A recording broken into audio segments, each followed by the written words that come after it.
أعوذ بالله من الشيطان الرجيم. بسم الله الرحمن الرحيم. الحمد لله الذي أنزل على عبده الكتاب ولم يجعل له عوجا قيما لينذر بأسا شديدا من لدنه ويبشر المؤمنين الذين يعملون الصالحات أن لهم أجرا حسنا ماكثين فيه أبدا وينذر الذين قالوا اتخذ الله ولدا ما لهم به من علم ولا لآبائهم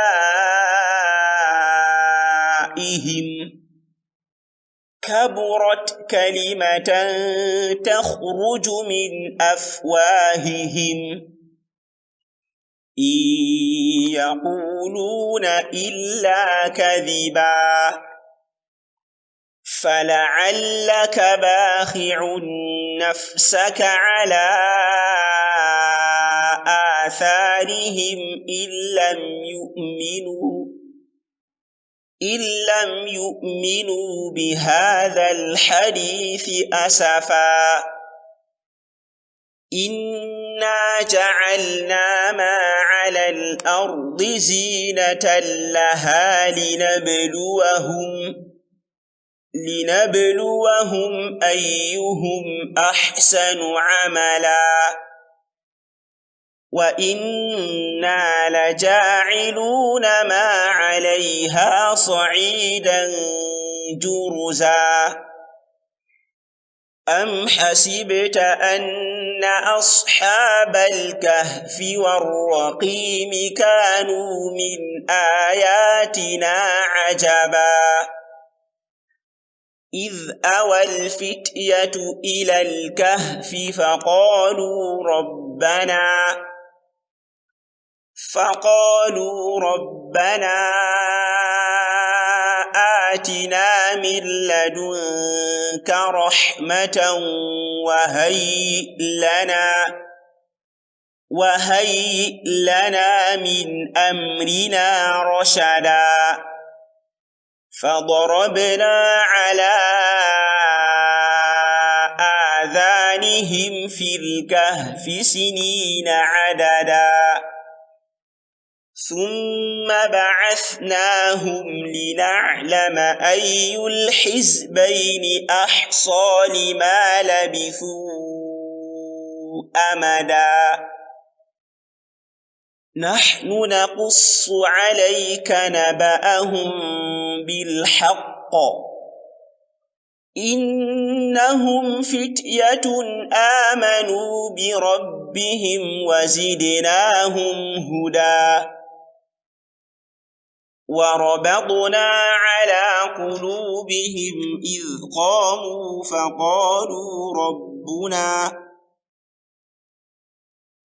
فقالوا ربنا رب السماوات والأرض لن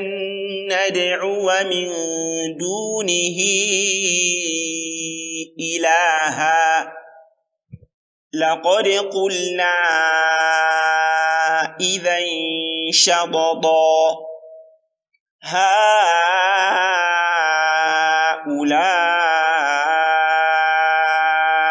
قومنا اتخذوا من دونه آلهة لولا يأتون عليهم بسلطان بين فمن أظلم ممن افترى على الله كذبا وإذ اعتزلتموهم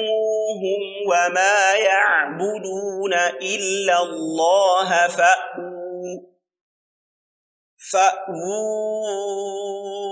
إلى الكهف ينشر لكم ربكم من رحمته ويهيئ لكم من أمركم مرفقا وترى الشمس إذا طلعت تزاور عن كهفهم ذات اليمين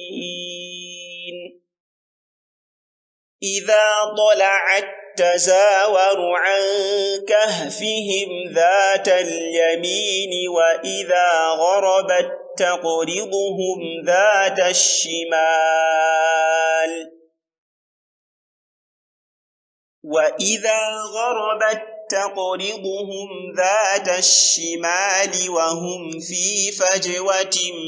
منه ذلك من آيات الله من يهد الله فهو المهتد ومن يضلل فلن تجد له وليا مرشدا وتحسبهم أيقاظا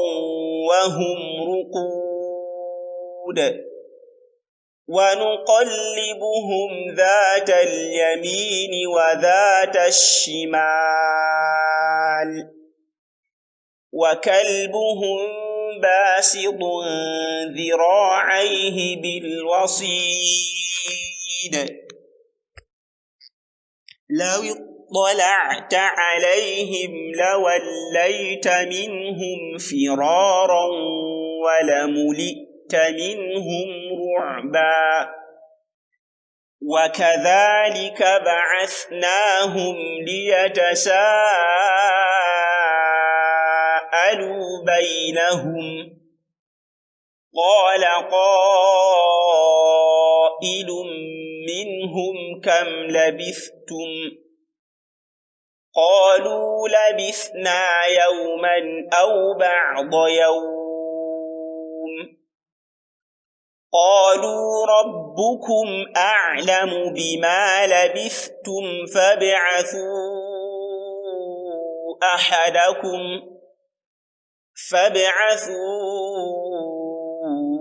أحدكم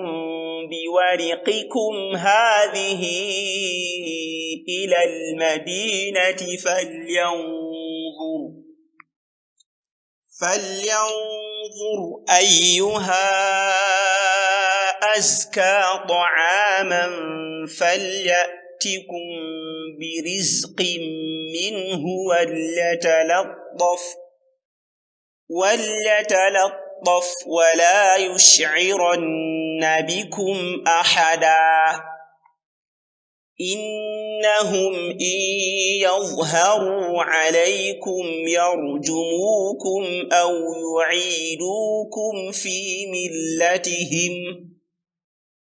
أو يعيدوكم في ملتهم ولن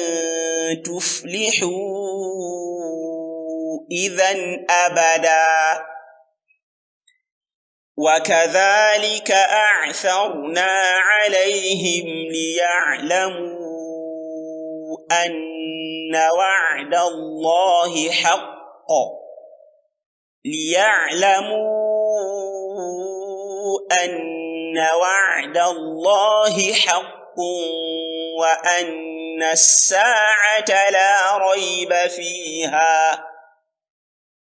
وأن الساعة لا ريب فيها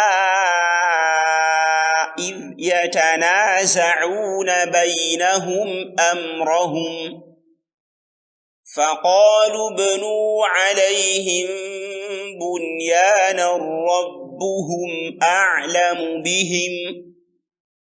قال الذين غلبوا على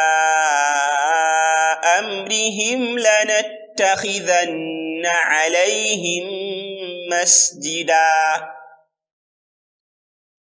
سيقولون ثلاثة رابعهم كلبهم ويقولون خمسة سادسهم كلبهم رجما بالغيب ويقولون سبعة وثامنهم كلبهم قل ربي أعلم بعدتهم ما يعلمهم إلا قليل فلا تمار فيهم إلا مراء ظاهرا ولا تستفت فيهم منهم أحدا ولا تقولن لشيء إني فاعل ذلك غدا إلا أن يشاء الله واذكر ربك إذا نسيت وقل عسى أن يهديني ربي لأقرب من هذا رشدا ولبثوا في كهفهم 300 سنين وازدادوا 9 قل الله أعلم بما لبثوا له غيب السماوات والأرض أبصر به وأسمع ما لهم من دونه من ولي ولا يشرك في حكمه أحدا واتل ما أوحي إليك من كتاب ربك لا مبدل لكلماته ولن تجد من دونه ملتحدا واصبر نفسك مع الذين يدعون ربهم بالغداة والعشي يريدون وجهه ولا تعد عيناك عنهم تريد زينة الحياة الدنيا ولا تطع من أغفلنا قلبه عن ذكرنا واتبع هواه وكان أمره فرطا وقل الحق من ربكم فمن شاء فليؤمن ومن شاء فليكفر إنا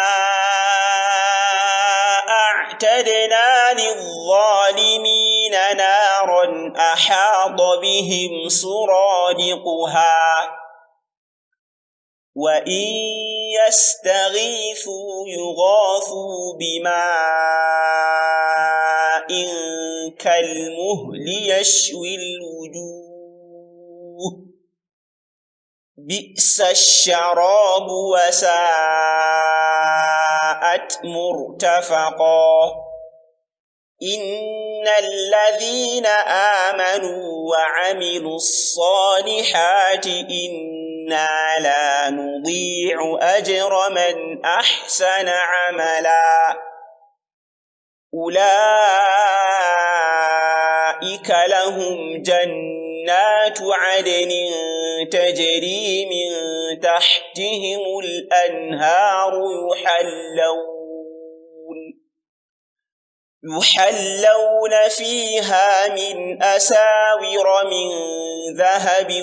ويلبسون ثيابا خضرا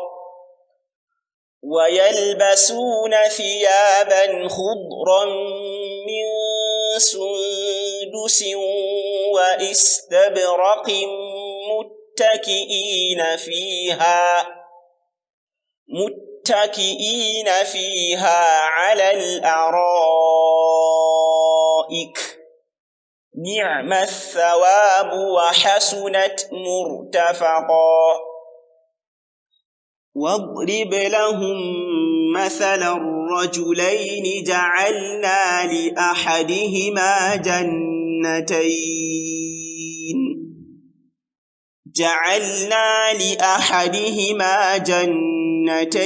من أعناب وحففناهما بنخل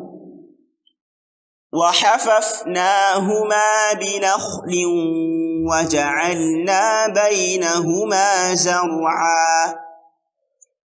كلتا الجنتين آتت أكلها ولم تظلم منه شيئا وفجرنا خلالهما نهرا وكان له ثمر فقال لصاحبه وهو يحاوره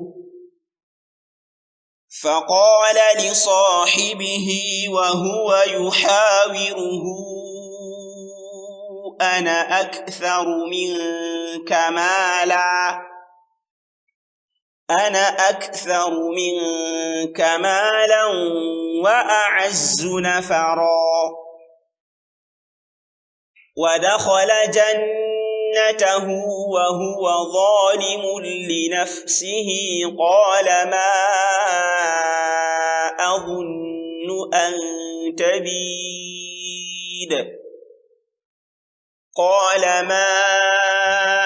أظن أن تبيد هذه أبدا وما أظن الساعة قائمة ولئن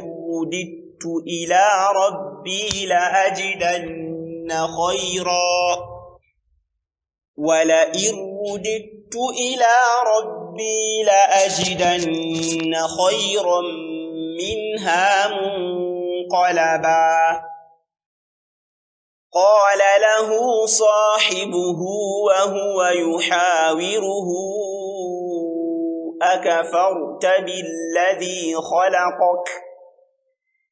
أكفرت بالذي خلقك من تراب ثم من نطفة ثم سواك رجلا لكن هو الله ربي ولا أشرك بربي أحدا ولولا إذ دخلت جنتك قلت ما شاء الله لا قوة إلا بالله إن ترني أنا أقل منك مالا وولدا فعسى ربي أن يؤتيني خيرا من جنتك ويرسل عليها حسبانا من السماء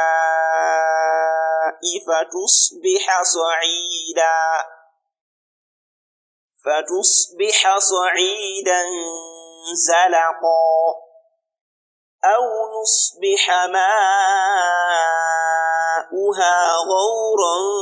فلن تستطيع له طلبا وأحيط بثمره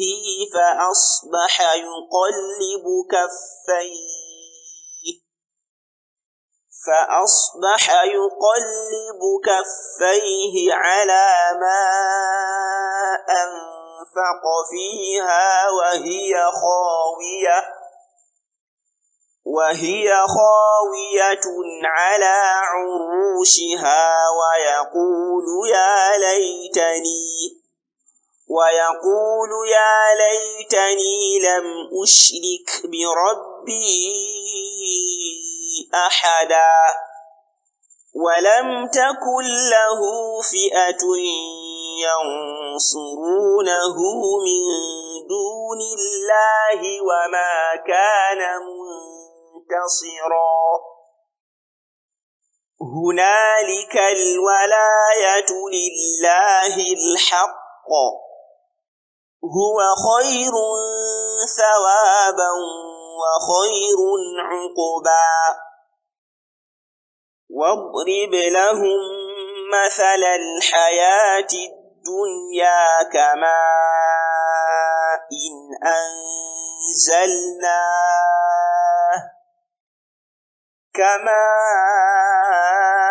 إن أنزلناه من السماء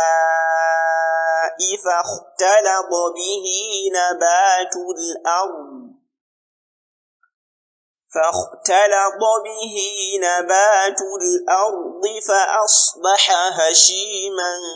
تذروه الرياح وكان الله على كل شيء مقتدرا المال والبنون زينة الحياة الدنيا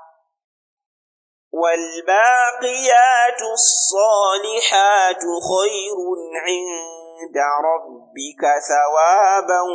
وخير أملا ويوم نسير الجبال وترى الأرض بارزة وحشرناهم فلم نغادر منهم أحدا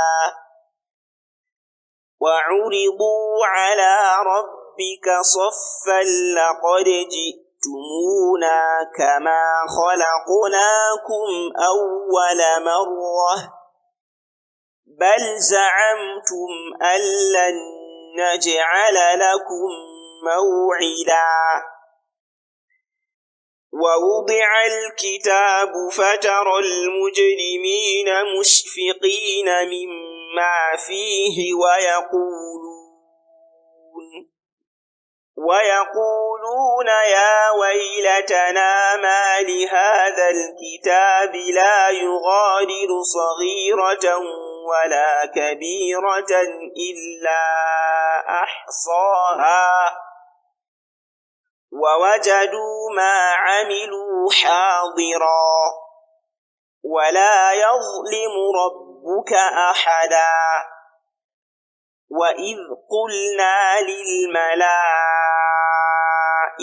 اسجدوا لآدم فسجدوا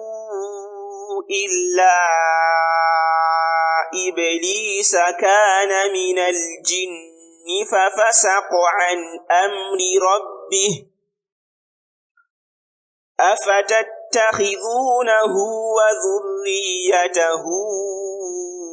أولياء من دوني وهم لكم عدو بئس للظالمين بدلا ما أشهدتهم خلق السماوات والأرض ولا خلق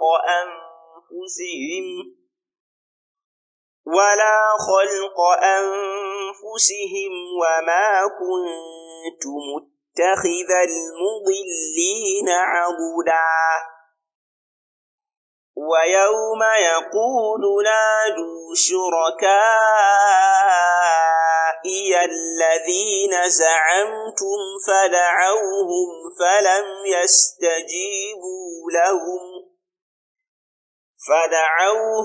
فلم يستجيبوا لهم وجعلنا بينهم موبقا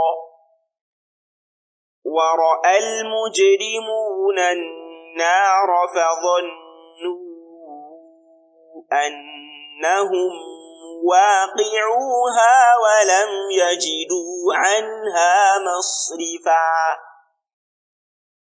ولقد صرفنا في هذا القرآن للناس من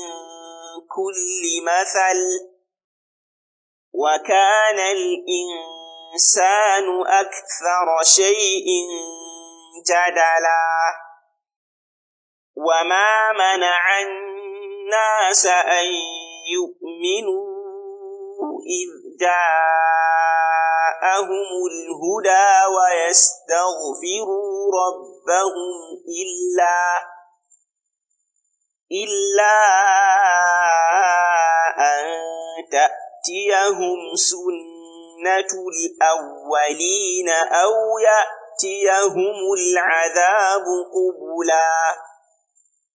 وما نرسل المرسلين إلا مبشرين ومنذرين ويجادل الذين كفروا بالباطل ليدحضوا به الحق واتخذوا آياتي وما أنذروا هزوا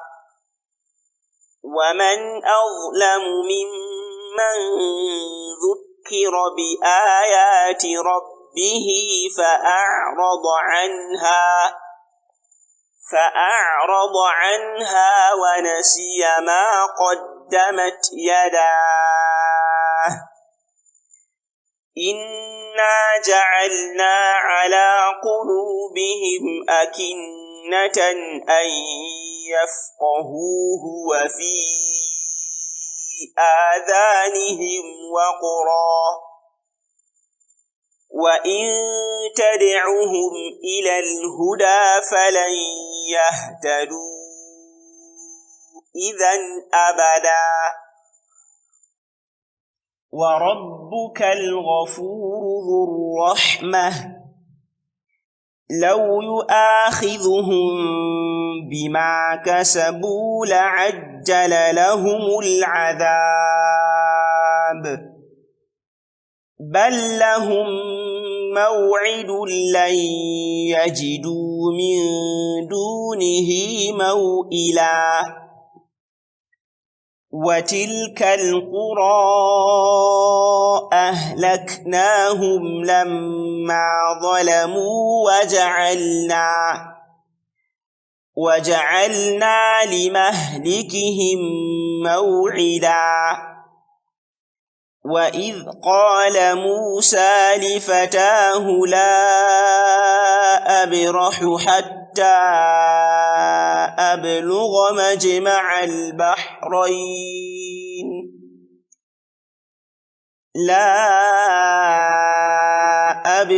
حتى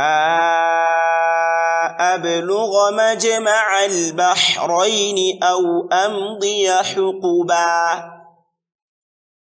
فلما بلغا مجمع بينهما نسيا حوتهما فاتخذ سبيله في البحر سربا فلما جاوزا قال لفتاه آتنا غداءنا لقد لقينا من سفرنا هذا نصبا قال أرأيت إذ أوينا إلى الصخرة فإني نسيت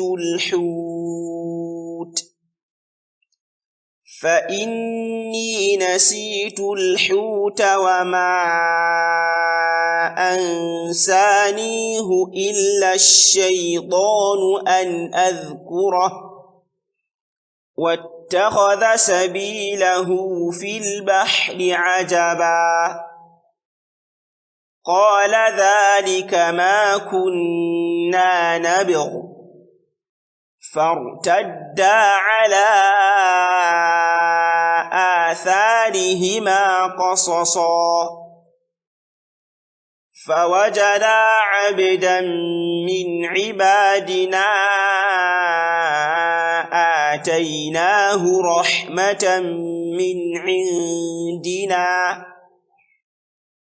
آتيناه رحمة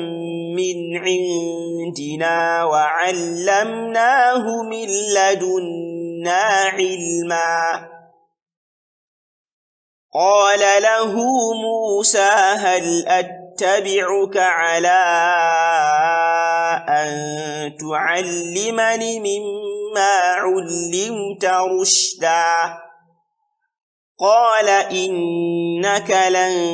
تستطيع معي صبرا وكيف تصبر على ما لم تحط به خبرا قال ستجدني إن شاء الله صابرا ولا أعصي لك أمرا قال فإن اتبعتني فلا تسألني عن شيء حتى أحدث لك منه ذكرا فانطلقا حتى إذا ركبا في السفينة خرقها قال أخرقتها لتغرق أهلها لقد جئت شيئا إمرا قال ألم أقل إنك لن تستطيع معي صبرا قال لا تؤاخذني بما نسيت ولا ترهقني من أمري عسرا فانطلقا حتى إذا لقيا غلاما فقتله قال أقتلت نفسا زكية بغير نفس لقد جئت شيئا نكرا قال ألم أقل لك إنك لن تستطيع معي صبرا قال إن سألتك عن شيء بعدها فلا تصاحبني قد بلغت من لدني عذرا فانطلقا حتى إذا أتيا أهل قرية استطعما أهلها فأبوا أن يضيفوهما فوجدا فيها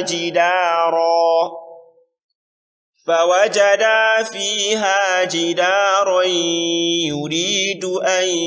ينقض فأقامه قال لو شئت لاتخذت عليه أجرا قال هذا فراق بيني وبينك سأنبئك بتأويل ما لم تستطع عليه صبرا أما السفينة فكانت لمساكين يعملون في البحر فأردت أن أعيبها وكان وراءهم ملك يأخذ كل سفينة غصبا وأما الغلام فكان أبواه مؤمنين فخشينا أن يرهقهما طغيانا وكفرا فأردنا أن يبدلهما ربهما خيرا منه زكاة وأقرب رحما. وأما الجدار فكان لغلامين يتيمين في المدينة وكان تحته كنز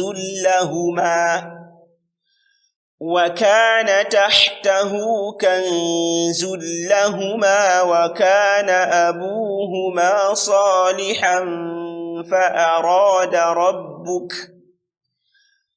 فأراد ربك أن يبلغا أشدهما ويستخرجا كنزهما رحمة من ربك وما فعلته عن أمري ذلك تأويل ما لم تسطع عليه صبرا. ويسألونك عن ذي القرنين قل سأتلو عليكم منه ذكرا. إنا مكنا له في الأرض وآتيناه من كل شيء سببا فأتبع سببا حتى إذا بلغ مغرب الشمس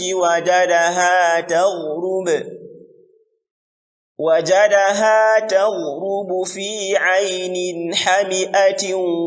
ووجد عندها قوما. قلنا يا ذا القرنين إما أن تعذب وإما أن تتخذ فيهم حسنا.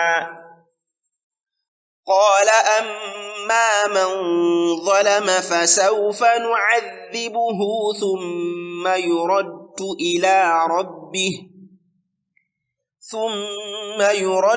إلى ربه فيعذبه عذابا نكرا. وأما من آمن وعمل صالحا فله جزاء الحسنى وسنقول له من أمرنا يسرا. ثم أتبع سببا حتى إذا بلغ مطلع الشمس وجدها تطلع على قوم لم نجعل لهم من دونها سترا. كذلك وقد أحطنا بما لديه خبرا. ثم أتبع سببا حتى إذا بلغ بين السدين وجد من دونهما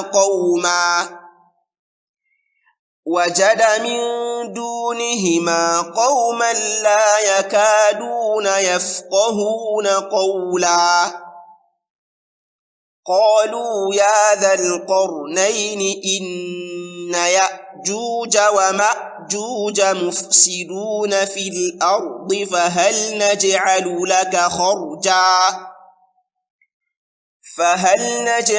لك خرجا على أن تجعل بيننا وبينهم سدا. قال ما مكني فيه ربي خير فأعينوني بقوة أجعل بينكم وبينهم ردما. آتوني زبر الحديد حتى ساوى بين الصدفين قال انفخوا حتى إذا جعله نارا قال آتوني أفرغ عليه قطرا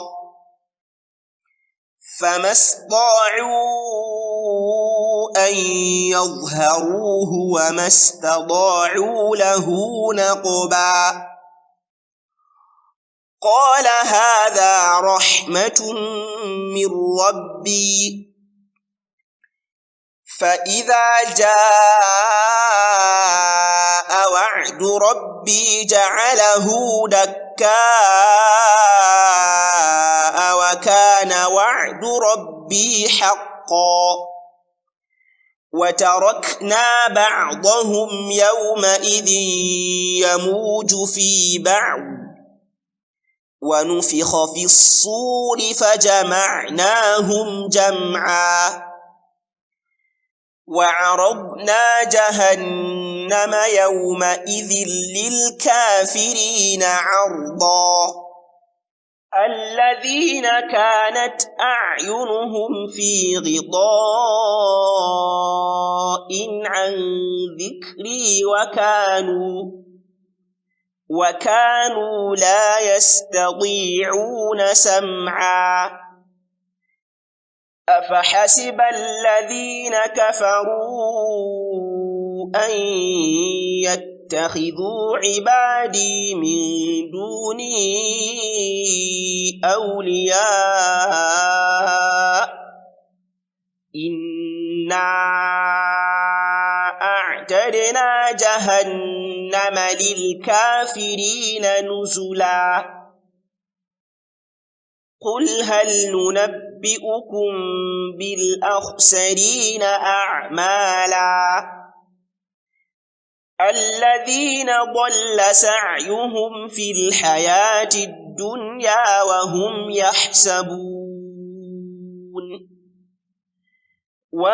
يحسبون أنهم يحسنون صنعا أولئك الذين كفروا بآيات ربهم ولقائه فحبطت أعمالهم فلا نقيم لهم يوم القيامة وزنا ذلك جزاؤهم جهنم بما كفروا واتخذوا آياتي ورسلي هزوا إن الذين آمنوا وعملوا الصالحات كانت لهم جنات الفردوس نزلا خالدين فيها لا يبغون عنها حولا قل لو كان البحر مدادا لكلمات ربي لنفد البحر قبل أن تنفد كلمات ربي ولو جئنا بمثله مددا قل إنما أنا بشر مثلكم يوحى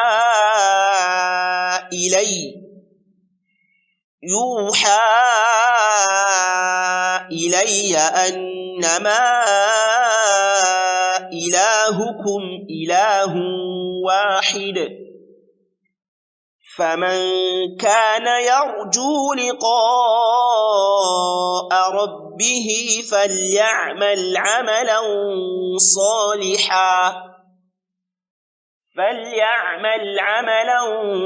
صالحا ولا يشرك بعبادة ربه أحدا.